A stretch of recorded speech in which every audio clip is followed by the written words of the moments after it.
Information technology اور مواصلات بنایا گیا تھا۔ یہ ایچیسن کالج لاہور اور گورنمنٹ کالج لاہور سے اعلیٰ تعلیم حاصل کر چکے ہیں۔ وہ اپنی بھانجی گلوکارہ ایما بیگ کے ساتھ سمر وائن کا مشہور گانا بھی گا چکے ہیں۔ انہوں نے اپنے کیریئر کا آغاز بزنس پلس چینل سے بطور میزبان نیوز اینکر سے کیا تھا۔ اس کے بعد وہ ایکسپریس نیوز میں پوائنٹ بلینک نامی پروگرام کے ساتھ بطور میزبان شامل ہوئے اور بعد میں دنیا نیوز میں چلے گئے۔ ان کا سب سے مشہور پروگرام کھرا سچ مبشر لقمان کے ساتھ تھا اور اس پروگرام پر پاکستانی ادارے پیمرا نے سال 2014 میں لقمان کے بے شرم الفاظ کی وجہ سے پابندی لگا دی تھی۔ نمبر 5، جنرل ضیاء الحق۔ دوستو، جنرل ضیاء الحق ایک پاکستانی فوجی جنرل تھے جنہوں نے سال 1978 سے اپنی موت تک پاکستان کے چھٹے صدر کے طور پر خدمات سر انجام دی۔ انہوں نے 1 مارچ 1976 سے اپنی وفات تک پاکستان کے دوسرے آرمی چیف کے طور پر بھی اپنی خدمات سر انجام دی۔ تاہم ان کے بارے میں یہ بات بہت ہی کم لوگ جانتے ہیں کہ یہ ایک قادیانی تھے اور انہوں نے پوری دنیا کے منع کرنے کے باوجود بھٹو کو پھانسی پر لٹکا دیا تھا، کیونکہ بھٹو ہی وہ مرد آئین تھا جس نے 1973 کے آئین میں قادیانیوں کو کافر قرار دلوا دیا تھا، اور آج بھی اسی وجہ سے قادیانی بھٹو سے نفرت کرتے ہیں۔ ضیاء الحق کے والد ایک لاہوری احمدی تھے جنہوں نے جنگ عظیم دوم کے دوران شملہ میں احمدیہ جماعت میں کام بھی کیا تھا۔ ضیاء الحق نے قادیان شہر میں سال 1944 میں قادیانی احمدی سالانہ جلسے میں شرکت بھی کی تھی۔ انہوں نے اپنے بیعت فارم پر دستخط بھی کیے تھے جس کی تفصیلی رپورٹ آج بھی انٹرنیٹ پر موجود ہے۔ اس کے ساتھ ساتھ ضیاء الحق اور اس کے والد قادیانیوں کے رسالے الفضل کے باقاعدہ سبسکرائبرز کے طور پہ بھی درج ہیں۔ ضیاء الحق اپنے ساتھی بریگیڈیئر اعجاز احمد خان کے ساتھ لندن میں قادیانیوں کی الفضل مسجد بھی گئے تھے۔ ضیاء الحق نے 2 مشہور قادیانوں کو پاکستان آرمی میں بڑی پوسٹ پر بھی لگایا اور انہیں آرمی سرجیکل یونٹ کا انچارج بھی بنا دیا۔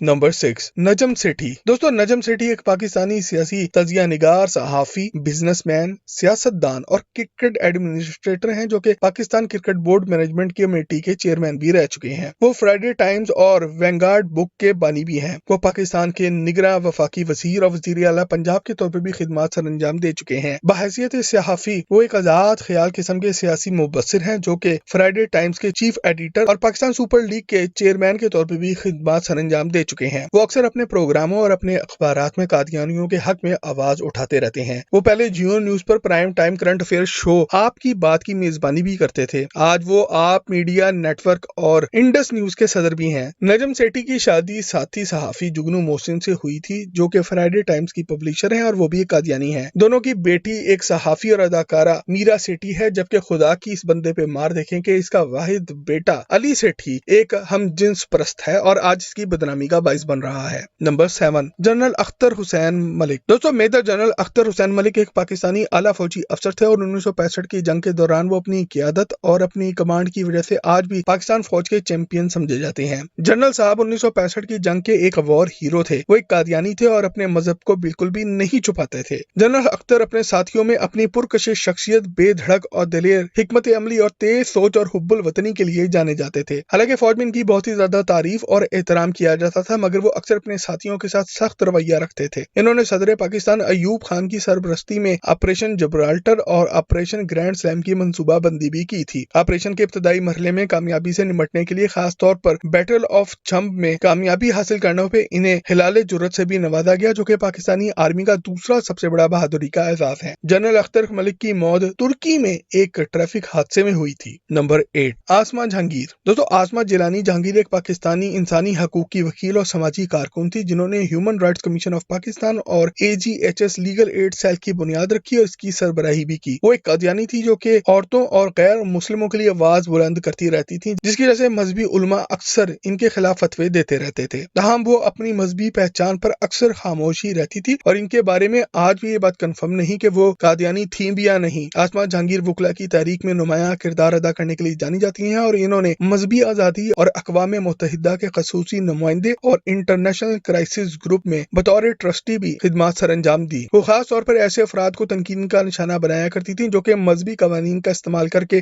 بے سہارا کمزور افراد کو نقصان پہنچاتے ہیں اور اس کی وجہ سے اکثر ان کو کافر قرار دے دیا جاتا تھا۔ آسما جہانگیر نے BA کرنے سے پہلے کانوینٹ آف جیسس اینڈ میری سے تعلیم حاصل کی۔ سال 1978 میں پنجاب یونیورسٹی لاء کالج سے LLB پاس کیا اور بیرسٹر اعجاز حسین کے چیمبر میں شامل ہوئی۔ 1980 میں وہ لاہور ہائی کورٹ اور سال 1982 میں سپریم کورٹ آف پاکستان کا حصہ بنی۔ 1980 کی دہائی میں انہوں نے فوج کے خلاف جمہوریت بحالی کے لیے کام کیا اور 1983 میں جمہوریت کی بحالی کی تحریک میں حصہ لینے پر انہیں جیل بھی بھیجا گیا۔ سال 1986 میں وہ جنیوا چلی گئی جہاں پر انہوں نے ڈیفینس فار چلڈرن انٹرنیشنل کی بنیاد رکھی اور سال 1988 تک پاکستان واپس آنے تک اس کی صدر تھی۔ آسما جہانگیر نے اپنے کیریئر میں انسانی حقوق اور خواتین کے حقوق، مذہبی اقلیتوں اور بچوں کے حقوق کے دفاع میں کافی کام کیا اور وہ خاص طور پر خواتین کے حلقوں میں کافی مشہور ہیں۔ وہ حدود آرڈیننس اور توہین رسالت کے قوانین کی بھی تنقید کرتی تھی جو کہ پاکستان میں جنرل محمد ضیاء الحق کے اسلامائزیشن پروگرام کے ایک حصے کے طور پر نافذ کیے گئے تھے۔ دوستو اگر آپ کو کوئی ایسا قادیانی نام معلوم ہے جو اس لسٹ میں شامل ہونا چاہیے تھا تو کمنٹ سیکشن میں لکھ کر ہم سے شیئر ضرور کریں اور مزید زبردست ویڈیوز کے لیے ٹاک شاک کے چینل کو بھی سبسکرائب ضرور کریں۔